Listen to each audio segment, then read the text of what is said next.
السلام علیکم ورحمۃ اللہ وبرکاتہ۔ ناظرین، ہم حاضر ہوئے ہیں آج آپ کے سامنے ایک نئی ویڈیو کے ساتھ اور ایک نئے نسخہ کے ساتھ۔ آج کا نسخہ ہمارے جوان حضرات کے متعلق ہے جن کو اپنی جوانی میں ہی کمزوریوں کا احساس ہونا شروع ہو جاتا ہے اور وہ بہت جلدی ہی بڑھاپے کا شکار ہو جاتے ہیں۔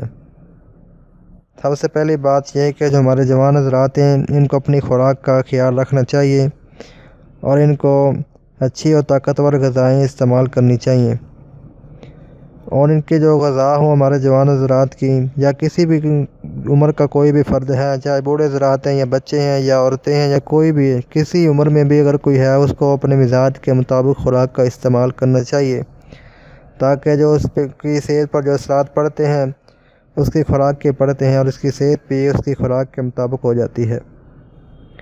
تو خوراک ہمیں ایسی استعمال کرنی چاہیے جو کہ مقدار میں کم ہو اور طاقت میں زیادہ ہو۔ مثال کے طور پر دیسی گھی، مغزیات وغیرہ، اور اس کے علاوہ اور بہت سی غذائیں ہیں جو ہم استعمال کر سکتے ہیں، کیونکہ اگر ہماری غذا مقدار میں کم ہوگی اور طاقت میں زیادہ ہوگی اس کا ہمیں یہ فائدہ ہوگا کہ جو ہمارا معدہ اس کو ہضم کرنے میں بھی آسانی ہوگی اور ہمارا معدہ ہمیں اس خوراک کی جو طاقت ہے وہ زیادہ سے زیادہ ہمارے جسم کو دے سکے گا۔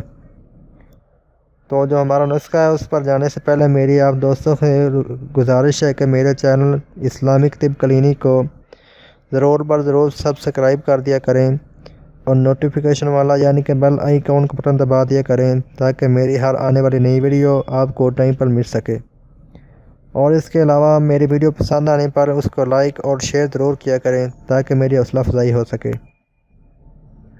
تو جو آج کا نسخہ ہے وہ ہمارے جوان حضرات کے متعلق ہے۔ اس میں ٹوٹل 4 چیزیں میں آپ کو بتاؤں گا جو کہ آپ نے برابر وزن لینی ہے۔ ان میں جو سب سے پہلی چیز ہے وہ ہے سالم مصری۔ آپ نے سالم مصری لے لینی ہے۔ اس کے بعد جو دوسرے نمبر پر چیز آتی ہے وہ ہے موصلی سفید۔ آپ نے سفید موصلی لینی ہے۔ اس کے بعد جو تیسرے نمبر پر جو چیز ہے وہ ہے مغز بنولا۔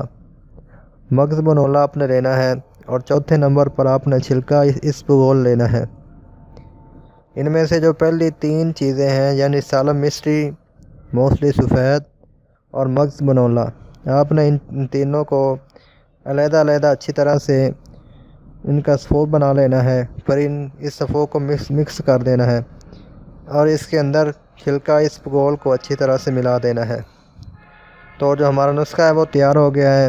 اب اس کو ایک تولہ کی مقدار میں ہر روز رات کے وقت ½ کلو دودھ میں اس کی ہمیں کھیر پکا کر محفوظ کر لینی چاہیے، اور اس کھیر کو محفوظ کرنے کے بعد ہمیں صبح خالی پیٹ اس کو استعمال کرنا چاہیے، کیونکہ خالی پیٹ ہمیں استعمال کرنے سے اس کی جو طاقت ہے وہ ہمیں بہت زیادہ ملے گی اور اس کا جو ہضم ہونا ہے وہ بہت جلدی سے ہوگا اور اچھی طرح سے یہ نسخہ ہضم ہو جائے گا ہمیں۔ اور اس کے اندر آپ صرف 2 چیزوں کا اور اضافہ کر سکتے ہیں، اس کے علاوہ آپ کسی اور چیز کا بھی اضافہ نہیں کر سکتے، یعنی کہ اس کے اندر آپ گھی اور چینی ملا سکتے ہیں، اس کے علاوہ آپ اس کے اندر کوئی چیز نہیں ملا سکتے۔ میں آخر میں بھی آپ کو یہ بات ضرور بتاتا ہوں کہ آپ کو ہمیشہ اپنی زندگی میں اپنی خوراک کا خیال رکھنا چاہیے، کیونکہ جو بھی ہماری صحت بنتی ہے خوراک سے بنتی ہے، اس کے علاوہ ہماری صحت نہیں بن سکتی۔ تو گزارش ہے کہ آپ میری باتوں پر عمل ضرور کریں گے اور اپنی صحت پر جو آپ کے جو بیماریاں پیدا ہوتی ہیں ان کا آپ بر وقت علاج کرتے رہیں گے۔ تو میری گزارش ہے کہ میرے چینل کو ضرور سبسکرائب کر دیا کریں اور نوٹیفیکیشن والا یعنی کہ بیل آئیکن کا بٹن دبا دیا کریں تاکہ میری ہر آنے والی نئی ویڈیو آپ کو ٹائم پر ملتی رہے اور آپ اپنی صحت کے متعلق جانتے رہیں۔ بہت شکریہ۔